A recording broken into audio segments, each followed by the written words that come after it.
Hola amigas de Latina Stereo, les habla Isabela Mojica, complacido de la entrevista que vamos a tener hoy con el escritor paisa Gilmer Mesa. Gilmer, bienvenido y muchísimas gracias por concedernos este espacio.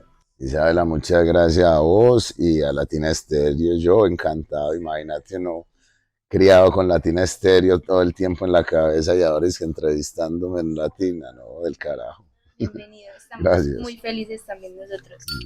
Gilmer, vamos a hablar muy puntualmente de un tema que nos relaciona demasiado como emisora, tú como escritor, la relación tan fuerte que existe entre la salsa y el barrio. Entonces quiero empezar preguntándote, tu primer cassette te lo regaló el papá de Castro, don Alejandrino, y fue tu Estás muy, primer, muy bien informada. fue tu primer cassette de salsa, pero quiero saber en qué momento exactamente empieza tu afición con la salsa y después cómo entra a participar Latina. Realmente son varias cosas. La primera creo que sí fue con don Alejandrino, por supuesto, que me regaló ese cassette, pero yo era un niño y entonces ahora con esta pregunta no sabría decirte si a mí lo que me deslumbró, lo que me gustó más, fue la salsa como música o la figura de don Alejandrino escuchando música, porque además él era un tipo muy llamativo, muy atrayente, era como una suerte de sol sobre el que orbitaban un poco de satélites.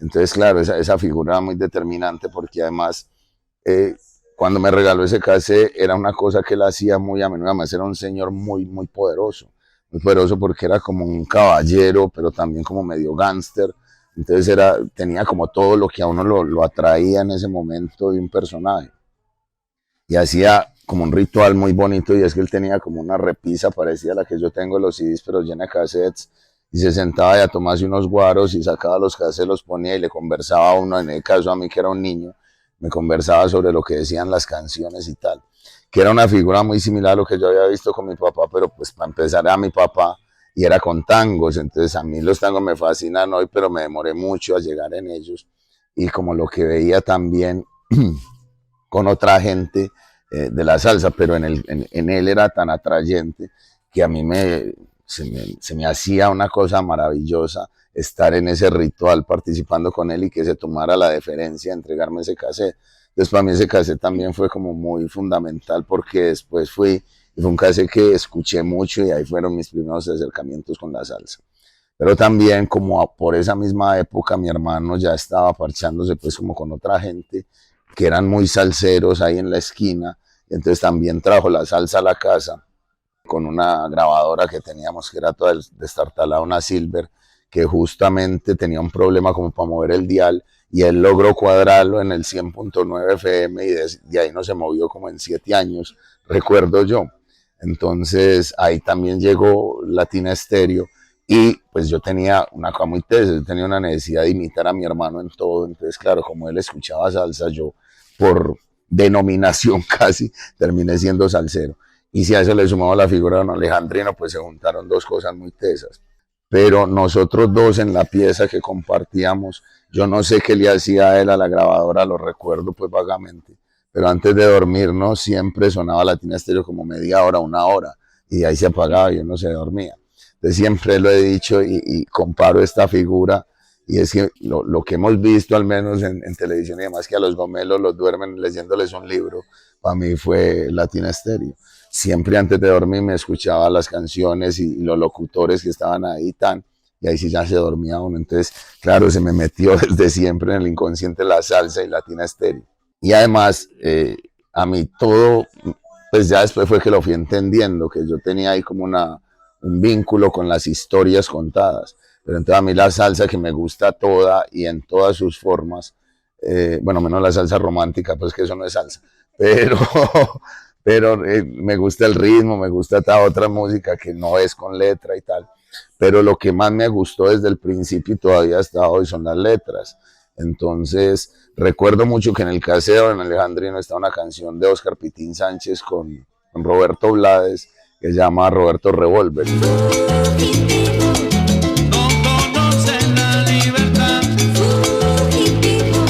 a mí esa canción, marica, me quedó como en la cabeza mucho tiempo.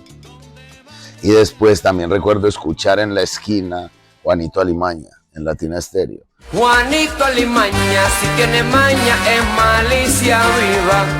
Y perseguir muchos días que la repitieran con un cassette para poderla grabar, para poderme aprender. Y cuando al fin lo conseguí, que quedó mocha incluso, es muy teso porque ya ahí sí eso era una historia. Y yo dije, puta, ahí sí se me voló la cabeza en mil pedazos con la canción de Tite Curalos y nada más y nada menos que la voz de Héctor. Entonces, claro, eso ya sí, ahí sí empecé como a buscar canciones que todas tuvieran esa estructura narrativa. Que además después llega Rubén Blades y ahí sí ya pues todo se fue para el carajo y ya me enamoré. Tú inicias el libro de la cuadra con un fragmento de Las calles, de Las Rubén calles, Blades. sí. Las calles de nuestros barrios nunca toman prisioneros, quiebran al que no resiste, sea local o sea extranjero. ¿De qué manera ha influido él en la obra tuya? No, pues rotunda y completa y absolutamente. Pues ahí tenemos que ir a otra cosa. Yo llegué muy tarde a los libros y por ende a hacer literatura, porque eso, bueno, casi que todos los que nos dedicamos al arte fue una vocación casi que desde niños. En mi caso no. Yo pasé toda la adolescencia sin leer un libro, sin nada. Y después me metí a filosofía y terminé estudiando literatura y haciendo literatura. Pero fue muy meridiana mi vínculo con la obra de Rubén Blades, porque sin yo saber que ahí lo que había era una estructura literaria y qué es lo que tenía y que había creado con Hispanía y con los dos álbumes del Maestra Vida y después con el de Canciones del Solar de los Aburridos y que perdí hasta las Cantares del Subdesarrollo, que es esa idea de esa Hispanía, era literatura. Yo eso no lo sabía, pero lo tenía tan interiorizado que cuando me encontré en la literatura supe descubrir que lo que había ahí era una cosa pero poderosísima. A mí, por ejemplo, claro que me voló la cabeza García Márquez cuando me metí con él ya a los 20 años. A mí me la había volado antes Maestra Vida.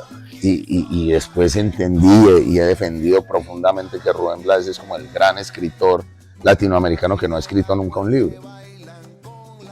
Entonces, pues primero fue eso, ese descubrimiento de un mundo literario que además estaba sostenido en la música, que era un vehículo mucho más expedito y mucho más cercano a uno. Pero además después pasa una cosa muy tesa y es que sin proponérmelo mucho, pero es o sea, cuando uno tiene algo como tan adentro es muy difícil uno sacárselo, entonces pues quitárselo, separarse de eso. Entonces, por ejemplo, en la cuadra, pues claro, yo ya había escrito algo del libro y tal cuando sale Los Cantares del Subdesarrollo en el 2005 y yo escuché Las calles y tenía esa idea de ese libro en la cabeza y yo siempre pensé, este tiene que ser el epígrafe de ese libro porque además pues la letra es increíble, es perfecta para eso. Pero después listo, en la cuadra hay mucha salsa, mucho vínculo con Rubén Blades.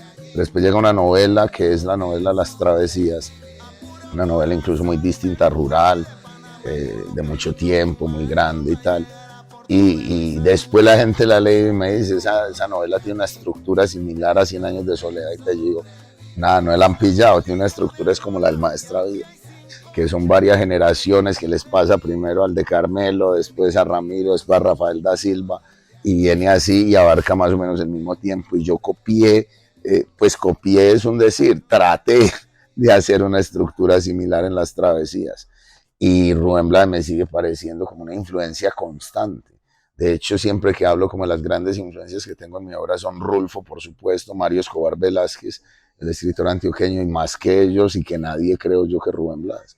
A veces incluso gente que sí me conoce mucho y que muy salsera y muy blade.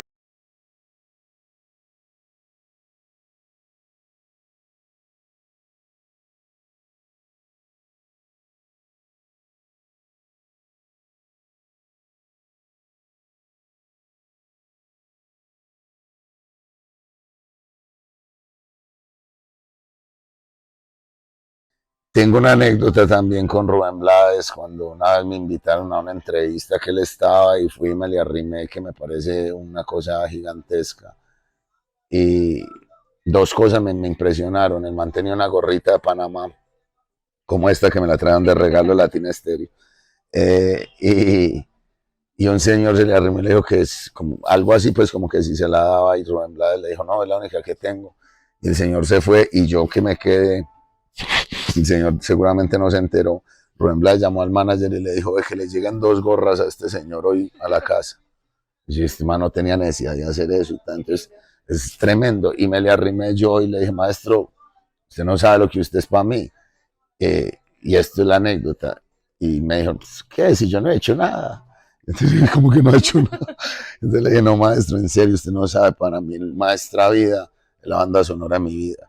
Y el man me dijo esto, y yo cuando no había escrito nada, y me dijo, no, yo lo único que hice fue contar la historia de mi barrio, que debe ser igual a la del tuyo. Vaya y escríbala al suyo. Y yo dije, ay, gonorrea, se me quedó eso en la cabeza. Gracias. Sí. Y pues no exactamente ni únicamente por eso, pero sí fue una cosa muy importante, como una orden que me dio, vaya, escríbala al suyo. Yo dije, bueno, voy a ir a escribir. Sí, eso, como de esas cosas que se cruzan en la vida. Y yo dije, bueno, listo, Melo, voy a intentarlo. Gilmer, y te quiero preguntar no solamente respecto a Rubén, sino qué similitud encuentras tú en tu narrativa o qué influencias en la narrativa salsera en general. Yo creo que lo mismo, la salsa puso también una cosa muy tesa y fue que se volvió el canto de un montón de gente que no tenía voz. Casi que por definición, y mira que es una cosa muy tesa, porque es que la salsa, pues en el fondo, como vos y ustedes saben, no existe. No existe como género. La salsa en realidad es un montón de géneros ahí, pero esos géneros eran géneros más campesinos que nada. En América Latina, en las Antillas, en Cuba el son, el guaguancó, la bomba, la plena, la cumbia. Pero al llegar a una metrópoli como Estados Unidos, como Nueva York en Estados Unidos, pues también era un montón de gente como sin un lugar en el mundo, que encuentran ese lugar es a través de cantarlo.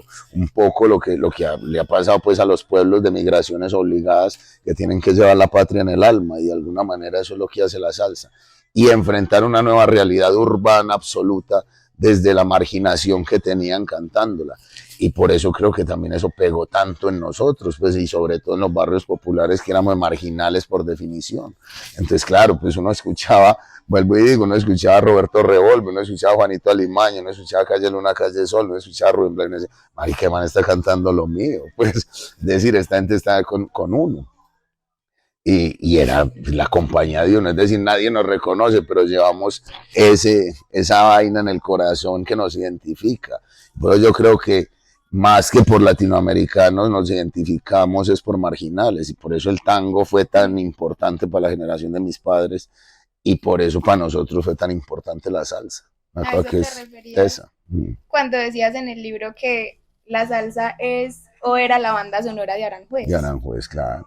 No solamente porque era como lo que reflejaba lo que ustedes vivían, sino porque, pues mira el caso de lo de tu hermano con la grabadora, era algo que todo el mundo tenía sintonizado todo el tiempo. Todo el tiempo. Y acompañaba experiencias agradables y no tan agradables. No, eso, pues ve, por ejemplo, hay un concepto que pues ya cada vez cala más y más con la canción de Alcolíricos, y es el concepto de estetograma, que eso se lo inventa, pues que eso lo estudia un filósofo español, José Luis Pardo, y él lo llama así como un extracto de tiempo y espacio en donde uno no recuerda, sino que se va a vivir directamente. Y a mí la mayoría de estetogramas que yo tengo, que es esa devolución al pasado, o sea, quien explica muy bien el estetograma, Juan Diego Parra, tomando esa escena de Ratatouille, que pone él prueba algo y se va hasta la infancia. Eso es un estetograma. Y yo tengo muchos de esos asociados a canciones, y uno las pilla y son canciones que no hablan ni de la realidad que vivíamos, ni de nada, sino que me imponen de una vez, marica, en esa época, ¡puf! Y quedo ahí viviendo un ratico y otra vez mientras dura la canción. Que a veces, como te digo, ni siquiera tiene nada que ver. Una de ellas es, por ejemplo, La Cuna Blanca de La Selecta y Rafi Ley, que es una canción, bueno, sobre un duelo y tal. Nadie se atreva a llorar, dejen que ría en silencio. Pero a mí no me da esa sensación, me da una sensación como de alegría total, de estar como rodeado de la gente que uno quería. Una cosa muy tesa, y eso es muy poderoso. La música es un vehículo poderoso de producir esas sensaciones. Gilmer, en el capítulo del libro de la cuadra de El Calvo y Chicle, quiero que le cuentes a los oyentes, a las personas que no han leído, sobre qué se trata. Bueno, Calvo y Chicle es un capítulo de esa novela de dos manes que escuchan mucha salsa, y Y bueno, y después se enredan en una vida muy de Lampa y muy de barrio bajera y tienen un final muy complejo de donde uno tiene que matar al otro. Y ese capítulo en especial, bueno, ese capítulo es muy teso porque, primero, yo escribí ese capítulo porque el capítulo que seguía era el de la muerte de mi hermano. Y yo quería como no hablar de eso directamente, no estaba en buen ánimo, entonces escribí un capítulo antes de llegar a eso. Y hasta el final estuve como a punto de sacarlo, porque era el único que no estaba como en la onda narrativa que traía el resto de la novela. Sin embargo, finalmente lo dejé y es particular porque es quizás el capítulo que más le ha gustado a la gente que ha leído el libro. No, realmente no, es el capítulo que a más gente le ha gustado de los que han leído el libro. Y es un capítulo muy teso porque no es un capítulo que refleje exactamente a dos personajes que existieron tal y como eran.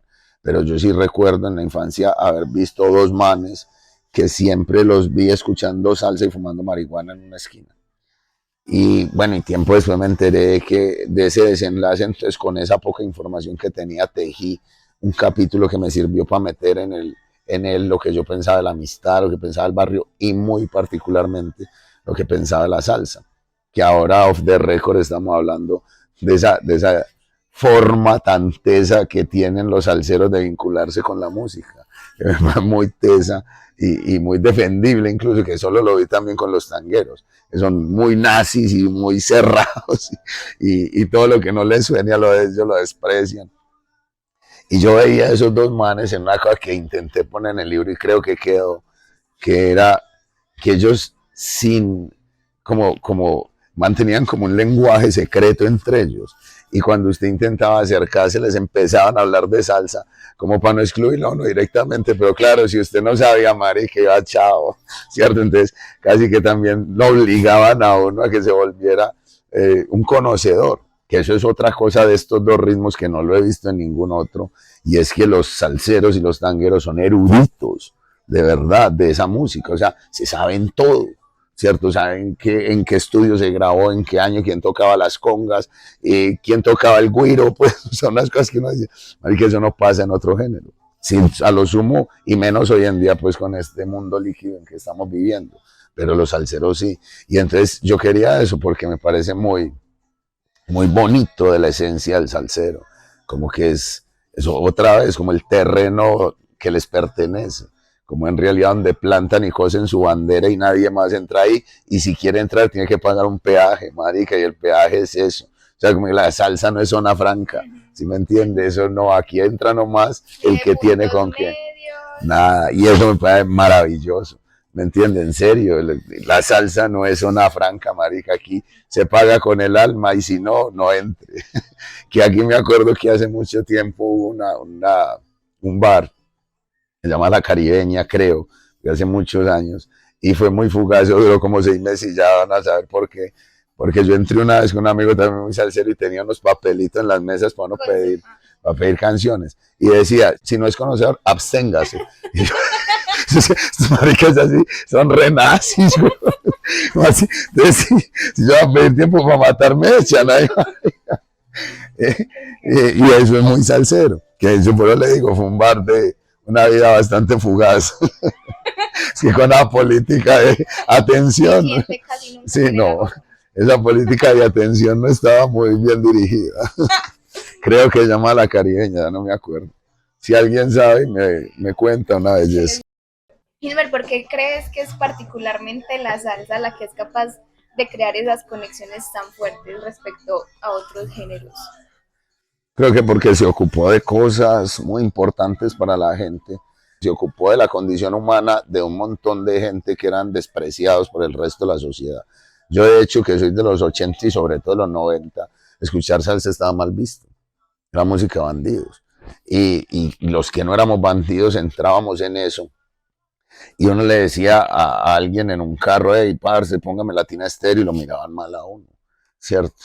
Entonces, claro, cuando uno está acostumbrado a que todos los símbolos de uno, de culturales de uno, se vuelven una forma de desprecio, pues lo que lo enarbola lo enorgullece, por contraposición. Entonces, claro, entre los salseros decíamos, este es nuestro territorio y hay que enarbolarlo y tan, marica, y eso, incluso eso va mucho con lo que estamos hablando ahorita de que sean tan nazis, porque de verdad hay gente que en su vida se ha leído un libro, pero saben todo lo que hay que saber de la salsa y ese es su terreno fértil. Y eso es con lo que tienen para mostrarse al mundo. Entonces ya no es yo soy un pobre o a mí me dejó la mujer o a mí no, yo soy salsero. Y mientras sea salsero, tengo una familia y tengo algo que me está narrando y tengo una narrativa en la que yo soy importante y me cuenta. Y eso es fundamental. Hacen falta un montón de narrativas de eso. El día que vuelva a salir un género que se vuelva la narrativa de una generación y de una generación marginal va a ser un tote. Pues, ¿cómo crees que ha influido también en ese proceso Latina en la identidad de las culturas de los barrios? O Latina es la banda sonora de todos nosotros, pues. Es que además, y yo lo, lo he, lo he indagado en otros lados, no hay otra Latina Estéreo en el mundo. No hay una emisora que primero que haya persistido como persistió Latina, incluso cuando ya la salsa dejó de estar de moda y tal, y se sigue manteniendo, y cada vez que se renueva la moda en la salsa latina está incólume. Entonces eso es fundamental. Y segundo, que Latina tiene la misma, esta palabra es desacertada, pero creo que nos acerca, tiene la misma filosofía de los salseros. O sea, salsa dura y salsa de salseros. Y aquí le abrimos las puertas a los coleccionistas y a los salseros, y aquí llamamos a los manes que saben de salsa y tan, y crearon como una comunidad, y eso es muy importante, es decir, lo que te decía, no somos una ciudad, iba a decir incluso una nación, no somos una nación geográfica, somos una nación espiritual, en cuyo territorio es Latina Estéreo, cuyo territorio sentimental es Latina Estéreo. Entendiendo que para los barrios la vocería mayor es la salsa, dentro de la salsa, ¿quién crees que es el sonero o el vocero mayor que representa esa vocería? Eso es muy difícil y ahí sí, pues ahí sí van a salir 500 a tropelear conmigo. Porque es que yo creo que ahí sí, o sea, son tantos que cumplen ese papel que también termina siendo como lo que a uno más le guste. A mí, por ejemplo, la voz más barrio bajera que me parece de todas es la de Sammy Marrero. Sí, o que me parece que tiene una cosa, hay como un dolor, todo eso.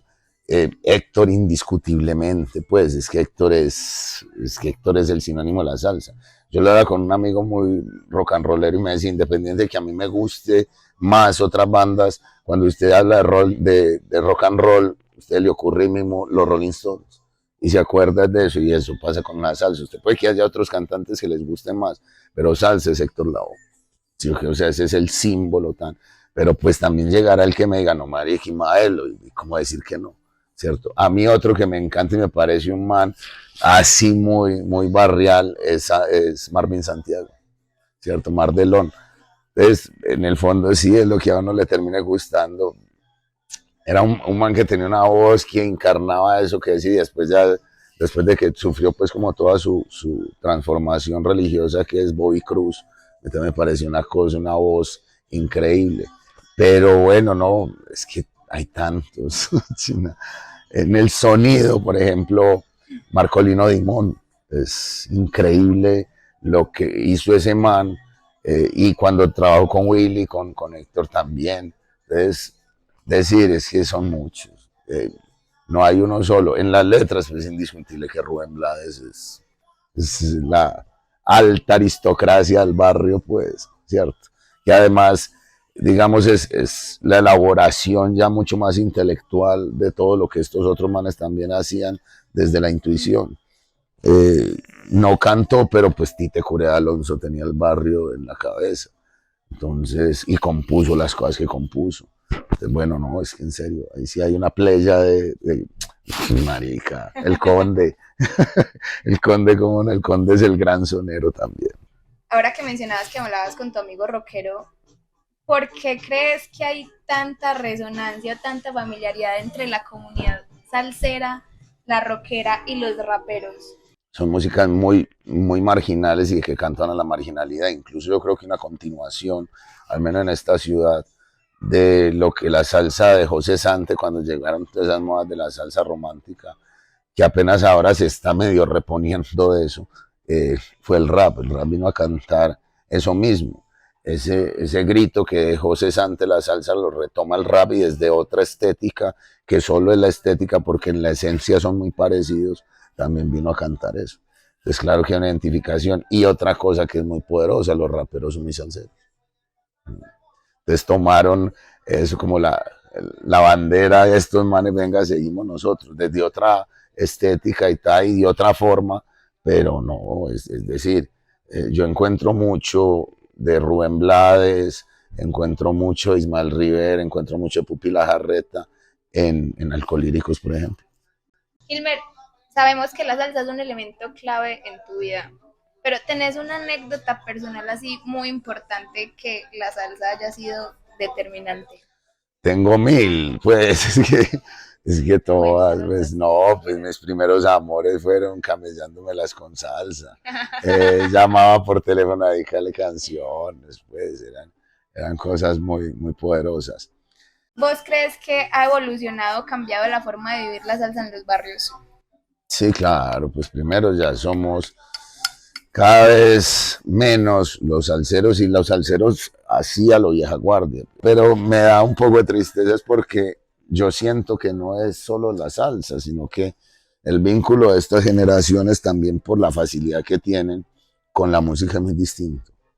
Para uno la música era fundamental, para estos pelados volvió a ser una cosa que era hace mucho tiempo, es como la música de fondo de cualquier actividad. Y eso es grave, yo no siento que ahora haya gente como nosotros que nos sentábamos a escuchar salsa. Entre otras cosas, porque no teníamos estas maricadas de mantener un teléfono en la mano ni nada de eso. Entonces, claro, pues primero, un LP valía un jurgo de plata, que uno se tenía que pelear un poco de cosas para ir y comprarlo, y se volvió un objeto fundamental, o si no, pues un cassette que se rotaba entre todos. Pero a mí me parece que ese conocimiento y esa erudición y ese vínculo con la salsa también surge del LP, porque claro, uno llegaba y lo ponía y mientras sonaba, ¿qué más hacía? Mirando. Entonces leía quién hizo los arreglos, quién tocó las tumbadoras, todo, y lo miraba y lo remiraba y se aprendía la carátula y tal, y después lo pasaba al otro, tan. Y había una cosa, no había posibilidad, usted tenía que escucharlo todo. Los que le gustaban y eran el hit y los que no. Entonces, por ejemplo, yo soy un amante de los lados B siempre, que resultó que a mí ahí habían un montón de cosas increíbles. Me acuerdo uno de la Flamboyant, en donde en un lado estaba, ¿qué será? ¿Qué será? Por mucho que yo te quiero. ¿Qué será? Y a mí la canción que más me gusta es la Flamboyant, teniendo pues, porque adoré y teniendo un montón de temas, ese era muy, muy teso. Entonces, digamos que el vínculo con la música era distinto. Y además, pues uno no podía devolverlo, adelantarlo tan fácil, tenía que pararse, entonces, no, pues marica, dejemos que suene. Y en ese dejar que suene, encontró uno un montón de cosas que después, que hoy es muy difícil que lo encuentren. Para empezar, hoy ya casi no sacan LPs, sacan un hit, y ya, o 10 hits, pues, en todo un año. Entonces yo creo que el vínculo con la música es muy tal. Yo no encuentro ahora un género que venga a cumplir las funciones de lo que cumplió, como te digo, el tango en la generación de mis papás, la plancha también que crió a la mayoría de la generación de los papás que eran o tangueros o de plancha o de las dos, como pues en el caso de mi casa, mi papá era tanguero y mi mamá de plancha, y de nosotros con la salsa. No lo encuentro salvo el rap, pero el rap ha sido un género, al menos en este país, de nicho, que ojalá y se mantenga así, ahora se está expandiendo, y de hecho, por ejemplo, lo que es el fenómeno alcohólico es una cosa maravillosa porque creó también una comunidad que se siente muy parecido a lo que es la moda de la salsa, que se siente más como un territorio sentimental. Pero bueno, es que AZ es eterno, pues, y puta, Z es grande. Pero de resto, si saca el fenómeno alcolíricos para eso, y el fenómeno y el género rap dentro de la narrativa ciudadana, creo que no encuentro ningún género que sea así, ni que tenga vínculos de la gente directa con ese. ¿Vos crees que ese factor de tener que esforzarse por buscar las cosas, por tener la paciencia, escuchar la música, como esa materialidad, es lo que afecta sobre todo esa masificación de la música y que ya seamos consumidores tan rápidos? Sí, claro, es que pues, ¿qué quiere usted? Lo que le costó el trabajo, que todo lo bueno tarda, ¿cierto? Pues, a lo bien, lo que a usted le cuesta trabajo, lo que es muy fácil, se vuelve primero líquido, como dice Bauman, y ya ahora yo creo que llegamos a un punto que es desechable. Entonces, claro, lo que no cuesta trabajo es muy, muy complicado. Nosotros, a veces, a mí me pasó en la adolescencia, escuchaba una canción en latina que a veces pone unas rarezas, puta, y a uno le quedaba una frase nomás, y a todo el que conocía le preguntaba por eso y demoraba 6 meses para conseguirla, que a alguien le pasaba y, pues claro, usted ya esa canción era fundamental, entonces usted ya sabía que Obsesionada. era obsesionado, y además, cuando usted la encontraba, usted, yo tan teso, marica, tengo esta canción, que nadie más la tiene, Desahogo de Lucho Flores, que es la única vez que yo la llamaba Latina Stereo.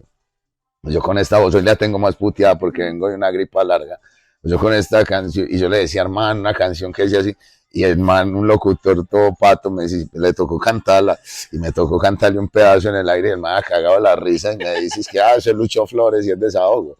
Puta, acá, y que no sé cómo se llama y tal. La única vez que llamaba a Latina Stereo, y me contestaron. La República Independiente de la esquina, el barrio. Pues claro, ya después a mí nunca me olvidó que era Lucho Flores y que era Desahogo. Entonces, claro que eso crea otros vínculos distintos, pero como te digo, eso no es de la música, extiéndalo a lo que sea y verá lo que a uno le cuesta más trabajo, es lo que uno más aprecia. Un par de pisos que uno demoró 6 meses ahorrando para comprarle, los que más quiere. Hilmer, hablas en tu novela de que esa apropiación en los barrios de los jóvenes en últimas tuvo tanta fuerza que se terminó denominando para muchos salsa para pillos. ¿Para ti eso qué significa? Para mí eso significa también pues que hicieron una lectura muy facilista pues de un género tan complejo, tan grande, tan hondo, que dio cuenta fue en realidad de lo que hablamos ahora un poco, de la condición humana de la gente que hemos sido marginales. Pero pues, es más, ni siquiera que hemos sido marginales, que hemos sido marginalizados también y excluidos también desde el discurso. Entonces, agrupar a todo un género como este, tan grande, tan amplio, con tantas aristas como una salsa, como un género de pillos, me parece que es muy despectivo y de hecho que hace parte de esa retórica jodida y arribista que se maneja en esta ciudad. Lo teso que me parece a mí también, no solo con la salsa, sino con todo, es que ahora, de un tiempo para acá, la apropiación es cultural, o sea, hay un montón, y tengo que citar esto que es una maravilla, hay un montón de gomelos queriendo ser neas, tú queriendo una casa como la tuya. Una vida como la mía. Puta, Gambetta es un genio, aquí en donde sea. Con eso definió lo que yo siempre pienso de ese arribismo. La gente, yo lo digo en Aranjuez, en la última novela, digo, ese gusto de las cosas de los pobres, pero sin los pobres.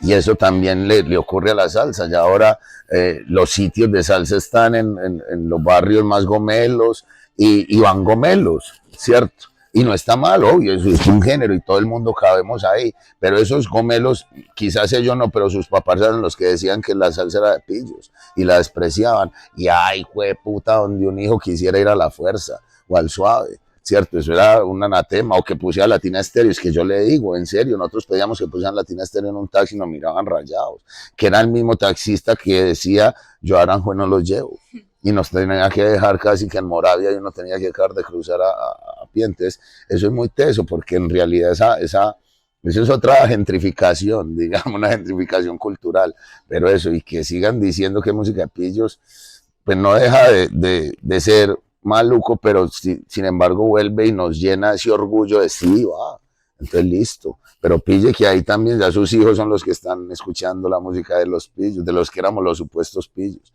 que es como te digo, una lectura muy facilista, eso es englobar todo un género o todo un barrio popular en una sola actividad que desarrollaron muy poquitos. Ahora, hay otra cosa, la salsa sí es barrio bajera, en eso sí. Y todos los que somos orgullosamente barrio bajeros somos salseros, por A o por B, nazis como los que yo te contaba ahora, otros ya más moderados como yo, u otros ni siquiera tienen todo esto, pero les gusta la salsa. Todo el mundo tenemos como una forma de enfrentar la realidad también, pero aquí es un poco más honesta, con otros problemas, que ya sería tema para otra conversación, pero es muy honesta. Y digamos que esa honestidad en el relacionamiento es muy rara en una ciudad donde impera la doble moral. Entonces, cuando se baja uno de esa categoría y de tener una vida pública y una privada y está en una vida normal todo el mundo, pues eso crea una identificación inmediata. Es decir, a mí me gusta más como esto que estamos hablando sinceramente, ¿no? Eh, yo ahorita te dije, ¿puedo fumar? Sí, melo, tan. Es decir, eso es lo que es uno no tiene que impostar y yo creo que en la salsa y en esta comunidad de la salsa es eso. Es hermoso uno escuchar a las 8 o 9 de la noche, uno escucha a las 8 o 9 de la noche un man que llama a saludar a los parceros con amor y les dice a tales y tales, no está pretendiendo nada distinto a decirles yo los quiero mucho. Marica, y ya hoy que hay Spotify y hay todo esto, yo sigo llamando a Latina Estéreo porque ustedes los quiero mucho y usted en el carro está ahí, escucha un San Salud. Estos días un gran amigo, Alejo Villa, el rector del ITM, me mandó orgullosísimo que había salido en un Sal Salud y para uno eso todavía es puta, uno salió en un Sal Salud es del carajo, ¿cierto? Yo estuve con AZ también grabando en un video en Latina Estéreo y eso representa mucho para uno, marica, que a uno lo mienten en Latina, pues estoy tan contento de que Latina Estéreo vino a hacerme una entrevista a mi casa, marica, es que eso, si nosotros nos criamos con esto, ¿sí me entiende? Eso es parte de nosotros, eso está en el ADN de uno, en el ADN barrio bajero está Latina Estéreo. Ilmer, un placer en No, tu pues, entrevista. marica, Muchísimas gracias. no, pues una maravilla, ojalá habláramos otras 5 horas. Habrán más capítulos. Sí, Ilmer, no lo La buena, Latina en el corazón Gracias, siempre. muchas Todo gracias. bien, a ustedes.